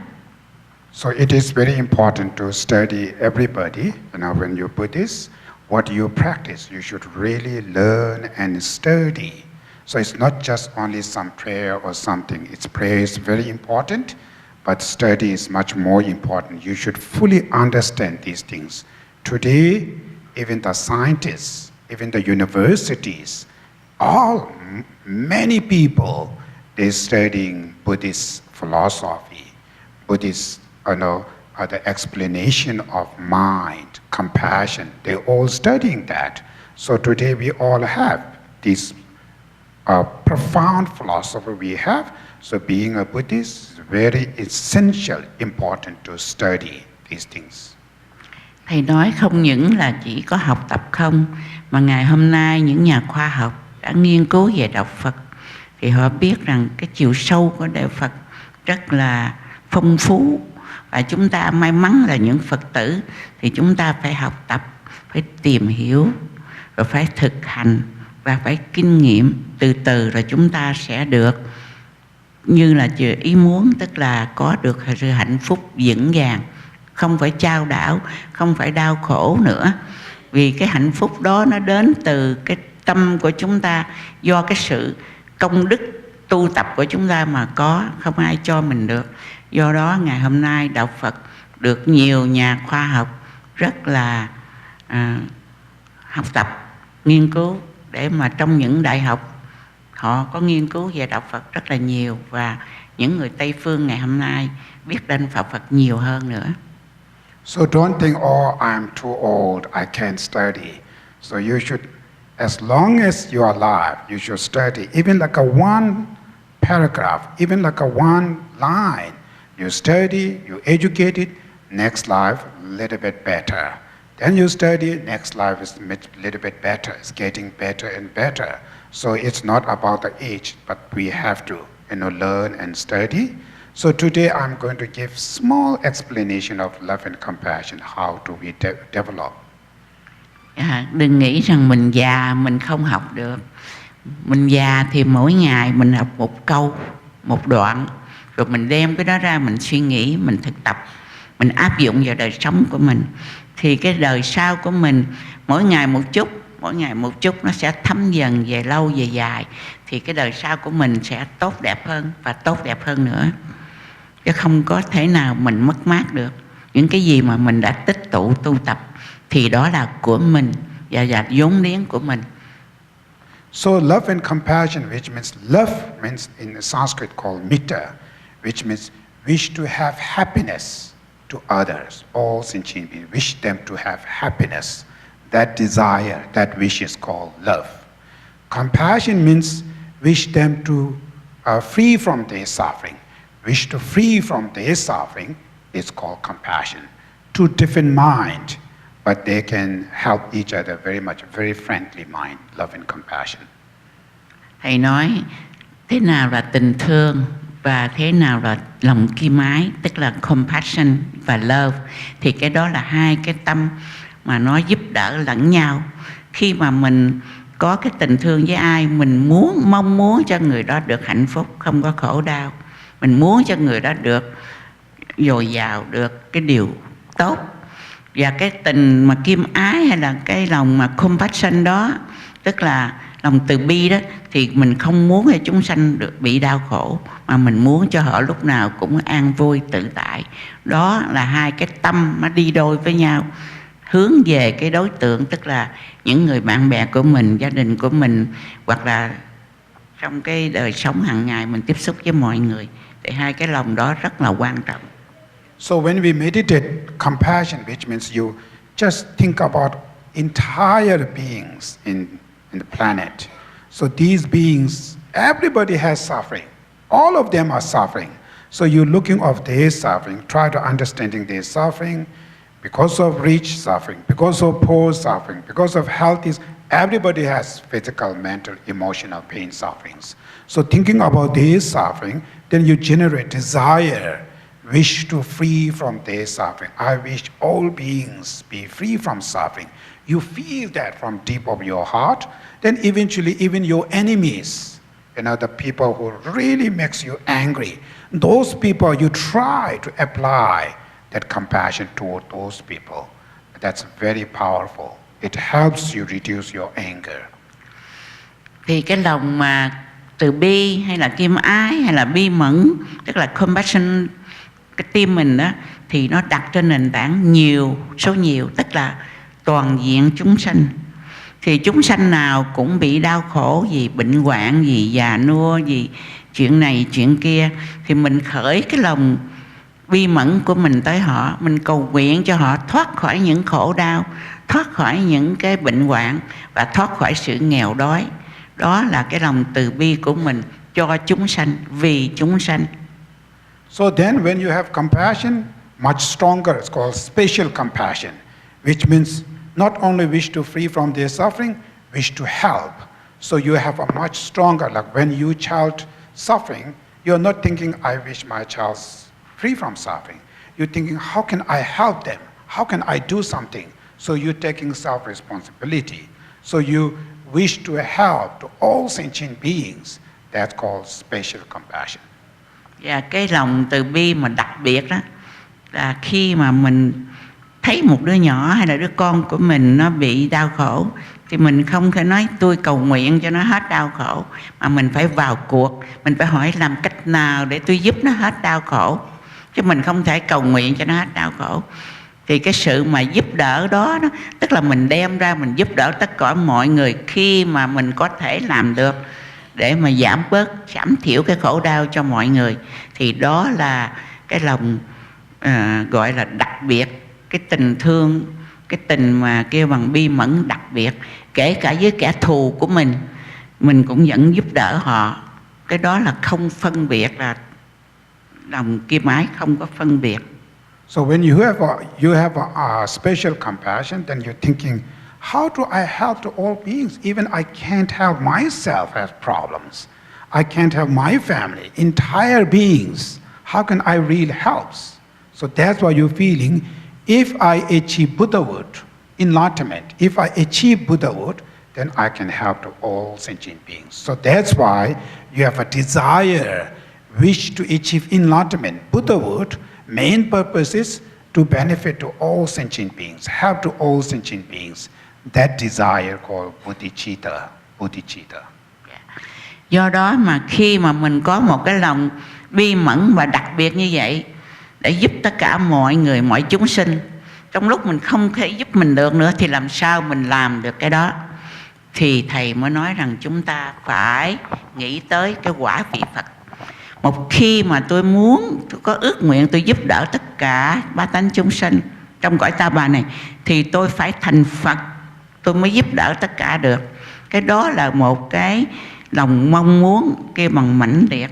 Do đó mà Thầy nói chỉ có vị Phật mới giúp đỡ tất cả ba tánh chúng sanh thoát khổ mà thôi. Phải là đạo Phật là một độ ban vui cứu khổ mà. Thành đó để mà muốn giúp tất cả mọi người trong cái cõi thế giới này thì phải là thành Phật.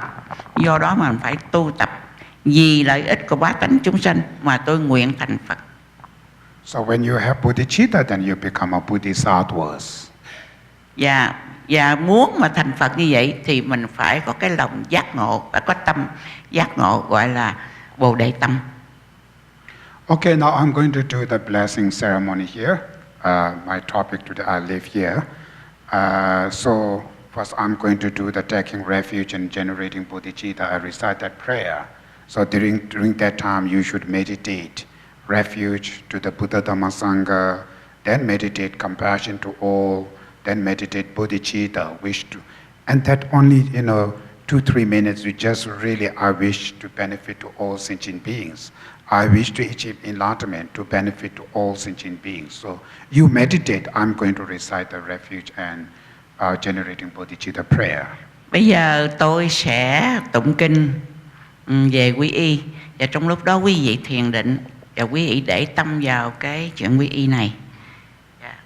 So it's not just keep quiet and just rather you should really meditate, to refuge to the Buddha Dhamma Sangha, and really meditate on compassion, wish to free from all the sufferings. Dạ, quý vị để tâm vào sự quy y và để tâm vào phát khởi lòng từ bi và lòng giác ngộ và gọi là Bồ Đề tâm. So to receive the blessing, it's if you have a very good intention, compassion to all, you can receive huge big blessing. So if your mind is thinking only me, you will get a very small blessing. Thầy nói nếu mà chúng ta để cái tâm mình nghĩ tới bá tánh chúng sanh, tất cả bạn đạo ở đây hoặc là tất cả những người trong cái cõi ta bà này, thì mình được sự blessing rất là lớn, huge là vĩ đại. Còn nếu mình chỉ nghĩ tới cá nhân mình không, tôi không, thì cái lợi lạc của mình có một chút xíu à. Do đó mà mình phải phát tâm từ bi, nghĩ tới tất cả bá tánh chúng sanh, cầu nguyện cho tất cả bá tánh chúng sanh, rồi mới tới mình sao chót, thì mình được lợi lạc rất nhiều. Ôi sang ji chu dang zu ji chu na la chan chu ba du da ni je su ji da ki chin so ji bi cho na ji cho la bin ji sang ji chu ba shu sang ji chu dang zu ji chu na la chan chu ba du da ni je su ji da ki chin so ji bi cho na ji Trò la biên chế sang chế trụ bởi sôi sang chế chế đăng số chế cho na la Chẳng chú bảo tu ta ni chấp su chế ta kỳ chính số chế bì cho na Trò la biên chế sang chế trụ bởi sôi sinh chế tăng chế đề hòa tăng đi về chú tăng điện bà chú Đông Ngā Ji Chú Tăng Trẻ Hòa Chú Chi Đông Ngā Mê Bê Đề Hòa Tăng Minh Trẻ Hòa Chú Nhi Rì Cha Tăng Nhi Tăng Trẻ Bê Tăng Nhô La Nê Bà Chú Chi Xin Chi Tăng Chế Đề Hòa Tăng Đề Bê Chú Tăng Điện Bà Chú Chi Đông Ngā Ji Chú Tăng Trẻ Hòa Chú Đông Ngā Mê Bê Đề Hòa Tăng Minh Trẻ Hòa Chú Chi Nhi Rì Cha Tăng Nhi Tăng Trẻ Ta nyo la ne pa ju chi ai sin chi tan chi te wa tan te we ju tan ten pa ju do nga ji ju tan te wa ju chi do nga me be te wa tan min te wa ju ni ri cha tan ni tan te we ta nyo la ne pa ju chi. Now I'm going to do the invocation ceremony. So out of bodhicitta, I'm reciting the invite. All the Buddhas and Bodhisattvas we are going to invite here. So you visualize when I'm reciting the invocation prayer, when I use this bell, you visualize all the offering deities. They're using the music, different music, welcoming here the Buddhas and Bodhisattvas. Bây giờ là phần tôi sẽ tụng kinh để thỉnh mời chư Phật, chư Bồ Tát hiện diện đến đây. Trong lúc mà tôi tụng kinh đó, thì quý vị quán tưởng rằng là cái đạo tràng này chư Thiên, chư Phật, chư vị Bồ Tát sẽ hiện diện nơi đây và cung kính thỉnh cầu và cung kính tỏ cái lòng tri ân các vị đó. Dạ.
Okay,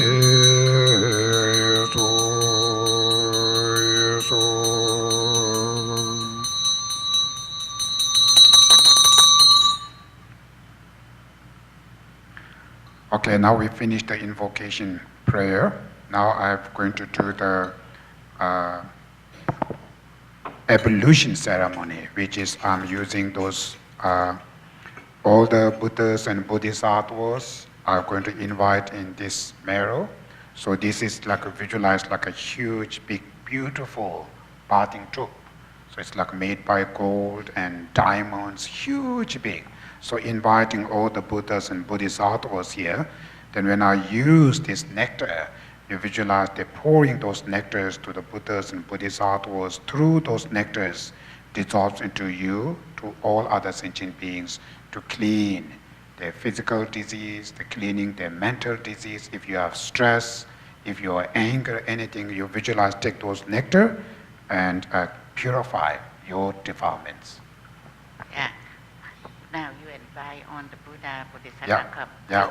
We already invited. Yeah. Now we just you the nectar. Okay. Yeah.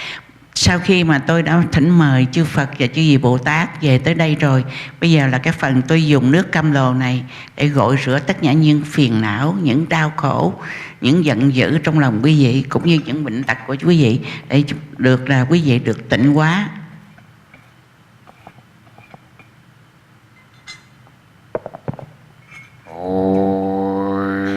Tang je tu ni sa chi da se ma la so me pa tang la ti ta nyang bin ru rang xin chang bo ni ju ji ai gu du so ju kang de cham den de di xin je pa da jong ba yang da ba so be san je ri ba dang sha so den ba de wa she ba ji den qian ba Kibu duwe kalu juwa lana me ba la ta mi nam ji tuen ba san ji chun den de te da tam ji la yu ji tan ji da ten bi chui de so ji wu ye chui ji kang ba xin du chi xin ba shi ji sa ji se wa rin jin ba we ka wa yi wang de mu di we cha la ri je ba Điều chế đó đồng bộ trong chi nè là nam chi nè truy sự đó là ye chu nè đó bộ đi xin đó chi cụ truy số ôm mô sa wa ta ta ca ta bị chiến ca thế sa ma ya shi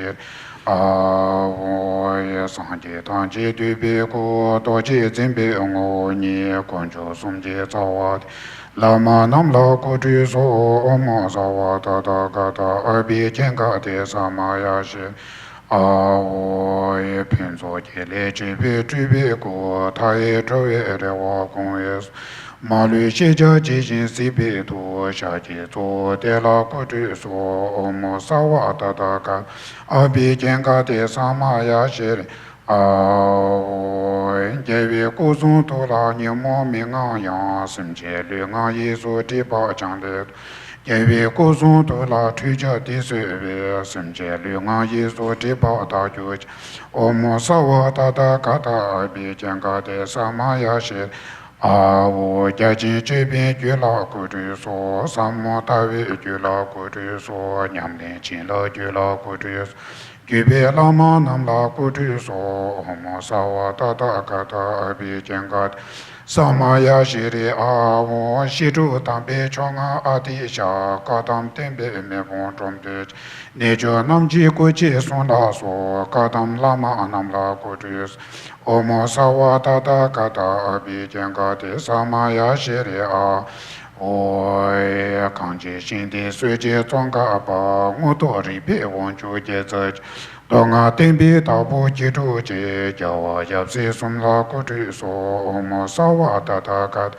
a bi jian ga de sa ma ya xi ri wo zha xi ra ten yin wang zi bi gu bang de che zha nin bu zhu bi song ra ma lu jin bi dong a wa jiang yang ju ji gu la gu zhi so o mo sa wa da da ga a bi jian ga de sa ma ya xi ri wo nga ji wang ju lo san jia wei de zin ji jia wa jia zu gang ri si so wang ju Phende du zi zu chong ba me bi de la gu zhi so o mo sa wa da da ga da Abhi Kenga de Samaya Shiri Aho Ramcham Sungra Kunla Tavi Mi Kesan Taba Tribi Chungo Tsevi Junvi Taki Tseba Yi Seze Shini Namla Kutu So Omo Sawa Tataka Abhi Kenga de Samaya Shiri Aho Ye Teta Kula Tsomba Mebi Ku Tsangla Tira Kubi Kuchiv Omo Homo Tamaria Kaya Bishu Dana Yeso Aye Sanwa Deba Diji Hiroka Benjin Doji Jiji La Soba Tami Judi Shi Kolo Go Yidan Lazo Nam La Kudu So Omo Sawa Tata Kata Abhi Jenga de Samaya Shiri Awo Tenpa Sanji Nam La Kudu So Java Tamche Nam La Kudu So Tenpa Jindu Nam La Kudu So Jamni Kunjo Sum La Kudu So Omo Sawa Tata Kata Abhi Jenga de Samaya Shiri Awo Kala Jubi Nijo Tampa De Ngoshi Tutu Nga Ye Tutoji Drupa Bola Namaye Pushinzi Neson Kandu Zola Kudu So Omo Sawa Atata Abhi Kenga De Samaya Shiri Awo Ngwese Chumden Tenji Chenga Ru Chishin Drupara Tsebe Kansa Pushi Chongwa Chiji Cheba Yi Chichong Sumi Zola Kudu So Omo Sawa Tata Kata Abhi Kenga De Samaya Shiri Awo Teta Kula Tsomba Mibi Kuya Zangla Tira Kubi Kuji Omo Hong Atamari Akaya Bishu Dana Yeso Ae Kyogoranshi Yondabi Siso Chingwa Minga Yang Taja Tiba Jangle Do Zama Chaji Kudu So Omo Sawa Tata Kata Abhi Kenga De Samaya Shiri Awo Zhuwa Nyemu Kunji Tongpa La Jiji Jiwe Zimba Jiwe Jie Nitwe Jiwe Tenla Mini Jang Daji Jala Pumju Uwaji Omo Sawa Tata Kata Abhi Kenga De Samaya Shiri Awo Tene Chintu Ranshin Chu Jima Namchu Chonze Pa Kachin Yinten Chonze Pe Chile Zela Kudu So Omo Sawa Tata Abhi Kenga De Samaya Shiri Awo Tene Techo Pe Dante Tuji Chimpe La Nami Chira Yichi Chu Chute Ngutu Zedo So Omo Sawa Tata Kata Abhi Kenga De Samaya Shiri Awo Tishi Jeda Ti Senala Rinche Pongpa Mambo Peji Chu Yuan Lepa Kawa Ludan Romye Cheba Tumi Kudu So Omo Sawa Tata Kata Abhi Kenga De Samaya Shiri Awo Teta Kula Tsomba Mebi Kuya Zangla Tira Kubi Kuji Omo Hong Tamari Akaya Bishu Danayi Soya Hai Oye Doye Soye Kuya Indo Tiaye Nye Doye Wo Ye Tiaye Choye Namanji Toye Waye Namji Ko Se Jai Zoye Mo Chi Doi Chi Bo Doi Wei Jai Ba Te Doi Ju Bai Ji. Now we are going to do the offering, the clothes, the dress to the Buddhas and all the Bodhisattvas. So you should visualize the front of you, many offering goddess, male and female, beautiful goddess, who hold the beautiful clothes full of space. So you visualize to offer to the Buddhas and Bodhisattvas. Bây giờ xin mời quý vị quán tưởng là trước mặt của quý vị có rất nhiều là vị thiên thần, thiên nữ và thiên nam, và rất là nhiều quần áo rất là tốt đẹp. Mình quán tưởng là tưởng tượng ra, và mình dâng cúng những cái phẩm vật, những cái áo quần tốt đẹp đó cho những vị thiên nữ và thiên nam này. And also the ornaments, like jewels. Và có những cái vật liệu như là jewelry, tức là những vòng chuỗi trang sức rất là đẹp đẽ để mình cúng dường lên thiên nữ.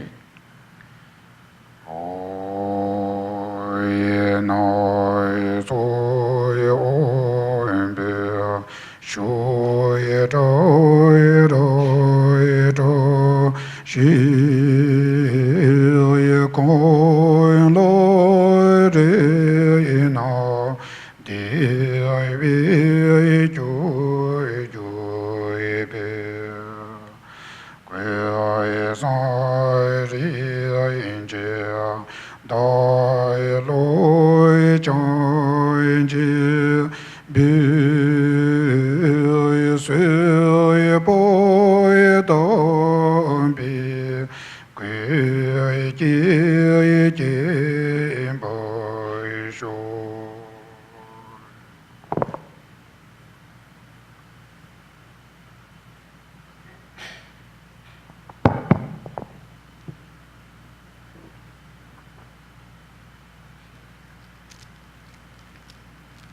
Now the ornaments, I will go into offering the ornaments, so jewels and gold like that.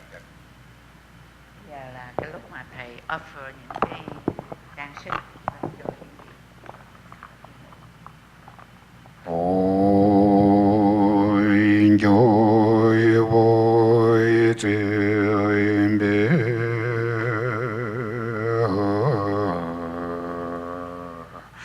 rồi chiều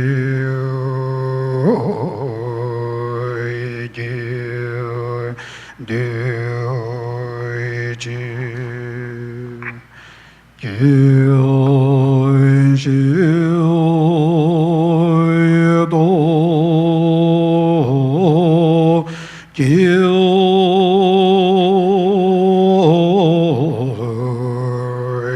chiều bờ miêu se ya riêng chiên chiên cho biêu biêu đôi vội quy chiều biêu diêu diêu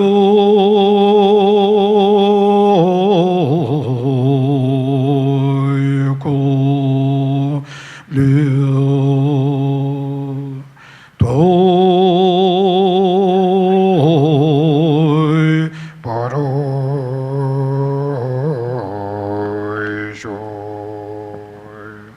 đa đoan trụ đa tu dễ chế nhị dễ chế chế tu ye na chế sĩ chế ba đa ye đi sĩ trong đế su su. Now we're going to do the offering. So what they need to visualize is their virtues, their merits, all those positive qualities they have right now.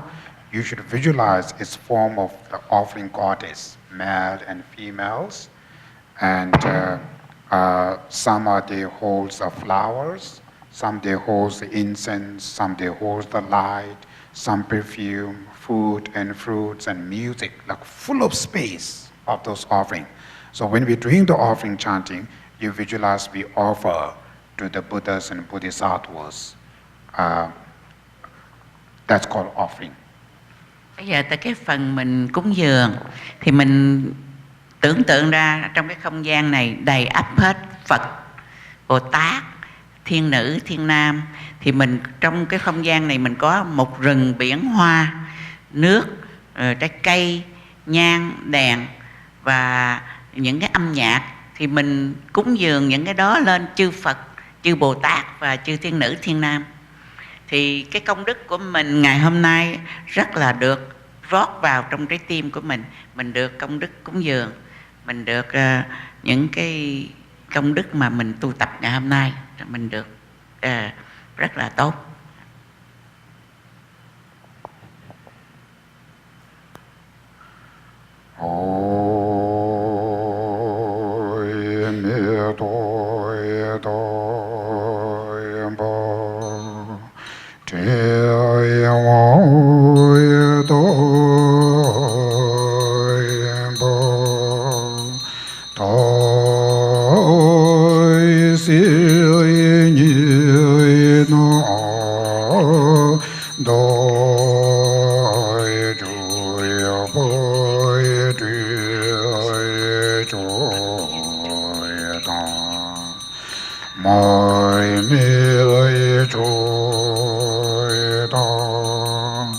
Diye biye doyen bo ye joye woye gu lo ye joye di jye bo ye no yin so ye do no yin do ye di jo do ye ji ye mo ye bo ye ma ri ye ro nyo bo ye da yo yo de do je bo ye jo wo ke lo je do je bo me to dang ba chen wang dang ba dang si ni nam da ju bo di jo dang ma me jo dang du be dang ba ya wa de da la ni che ba ji na sa dang ba nam da di jo dang che ma pu ma re ra nyam ba gui bi je ba pa bi ju gen ji ya wa de da la che ba ji. Now we're going to do the mandala offering, which means our virtues and merits form of universe. So we're offering that form of universe to Buddhas and all the Bodhisattvas. You visualize like form of universe to offer to Buddhas and Bodhisattvas. Tới phần mình cúng dường mạn Đà La lên chư Phật thì mình tưởng tượng ra đầy ắp trong cái không gian này chư Phật và tất cả những chư vị Bồ Tát, chư thiên nữ thiên nam đó và nhận cái lễ cúng dường của mình cúng dường mạn Đà La.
Now we are going to do the request to the Buddhas and Bodhisattvas.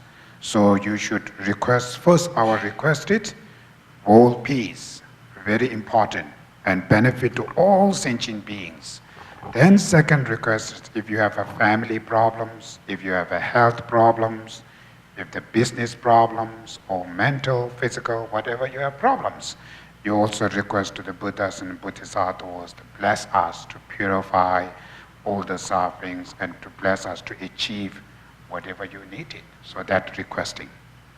Bây giờ tới phần mà thỉnh Phật trụ thế đó, thì chúng ta nếu mà chúng ta có những cái problem gì về bệnh hoạn tâm thần hoặc thể xác những vấn đề về business của mình không có được hanh thông, hoặc là chúng ta có những chuyện gia đình, những bệnh hoạn mà mình không có vui vẻ, mình không có hài lòng với, thì bây giờ quý vị nên cầu nguyện chư Phật gia hộ cho mình để mình được những cái giải trừ những cái đó, và đồng thời những công đức mà mình đã tu tập ngày hôm nay mình được giải trừ những cái đó.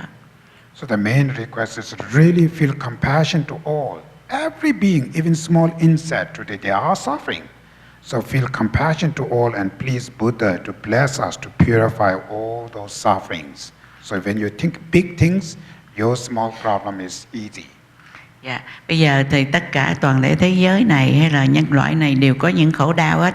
Thì mình vì cái lòng bi mẫn của mình, cái compassion của mình mà mình cầu nguyện cho tất cả bá tánh chúng sinh, kể cả những con vật nhỏ xíu nhất nó cũng có những khổ đau đó, tất cả đều được thanh tịnh hóa, đều được loại trừ những khổ đau đó, thì cái khổ đau của mình trở thành nhỏ nhoi và tan biến.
Now we are going to recite the mantra, the Mani mantra, the 6-syllable Om Mani Padme Hum.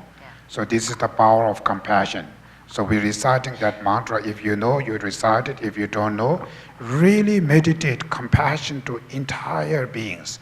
Wish all beings be free from suffering, be free from causes of suffering, including my own enemies. Then your compassion from the Buddhas, from his heart, you visualize emanate the light with the nectars, so the light and nectar reflect to all over the planets. Then when the light reflect to others, you visualize they purify their sufferings, they, they achieve inner good qualities, whatever they needed. So also you take a light to reflect to you. So if you have a problem, physical, mental, emotional, any problems, family, business struggle, whatever you have, when the light reflect to you, you visualize they purify all those problems and sufferings. Bây giờ là tới lúc tôi sẽ niệm cái chú mà mạnh nhất, powerful nhất là Om Mani Padme Hum. Nếu quý vị thuộc thì quý vị niệm theo, còn không thì quý vị meditation về cái lòng từ bi. Lòng từ bi đó quý vị rải hết cho tất cả bách tính chúng sanh trong cõi ta bà này, kể cả người thù của mình nữa. Và quý vị tưởng tượng ra, quán tưởng ra là Đức Phật đang trọi chiếu những cái ánh sáng từ bi của Ngài đến chúng ta, và đồng thời Ngài cũng dùng nước cam lồ để rửa sạch những nghiệp chướng của chúng ta, rửa sạch những cái bất như ý của chúng ta, và rửa sạch tất cả những cái đau khổ của chúng ta, những bệnh hoạn của chúng ta. Quý vị tưởng tượng rằng Đức Phật đang hiện diện nơi đây và rọi ánh sáng từ bi đến chúng ta và tất cả muôn loài chúng sanh.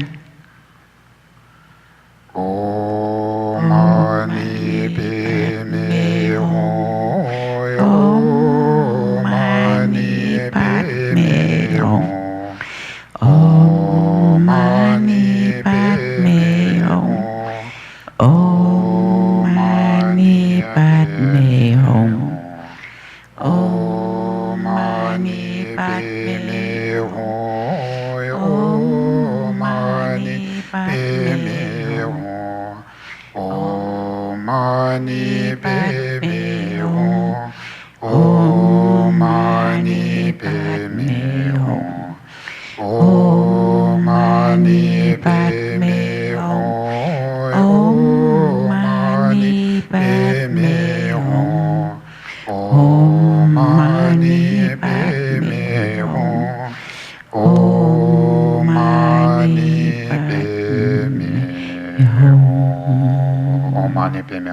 Hum. Om Mani Padme Hum.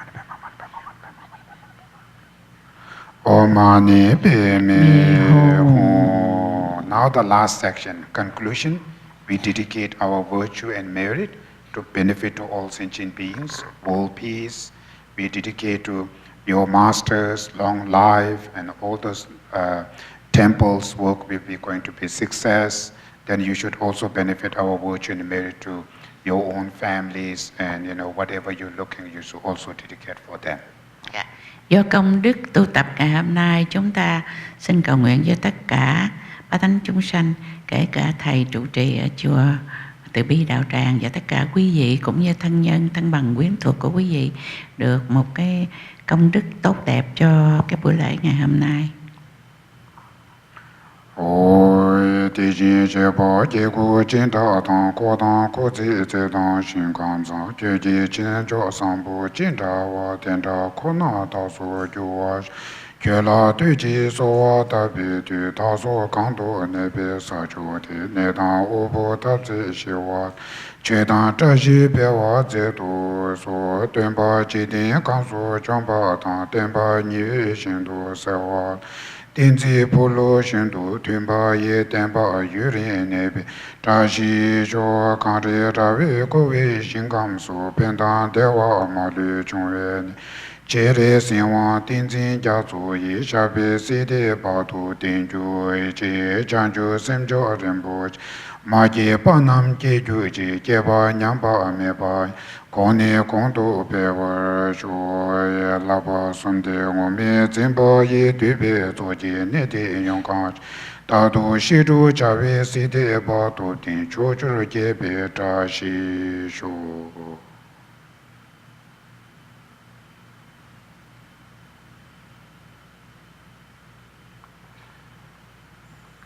Okay, now finally I wish to the Master for thank you so much to host me here, and also the temple who really accept my talk in here. So I have a small gift to him.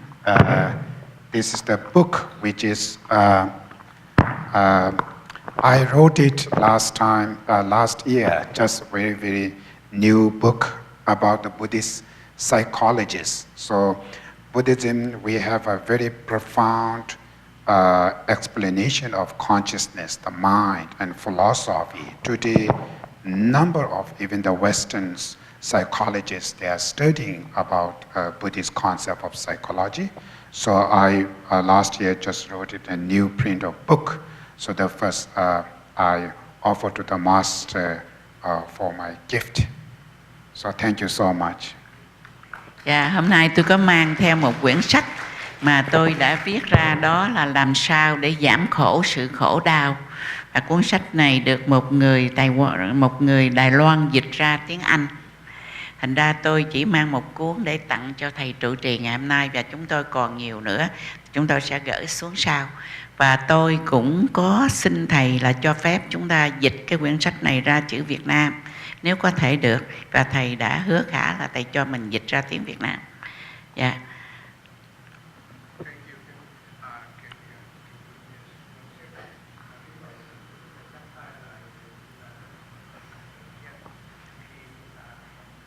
Yeah, this is a dedication. Nguyện đem công đức này hướng về khắp tất cả đệ tử và chúng sanh đều trọn thành Phật.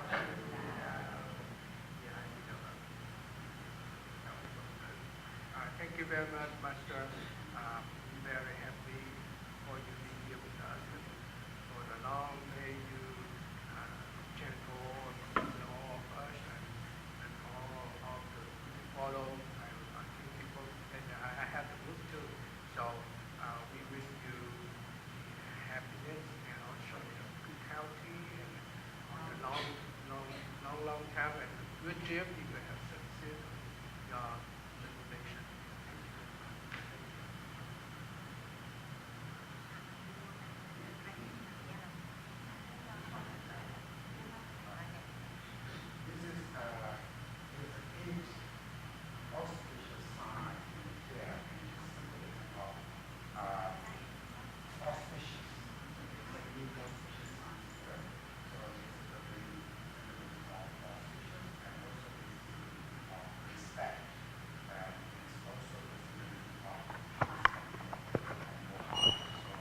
That's why I offer this. Đây là cái khăn này tượng trưng cho cái sự bình an, cái sự cảm ơn và cái sự blessing, tức là ban phước của tôi để tỏ lòng cảm ơn của tôi đối với thầy trụ trì Phước Tâm.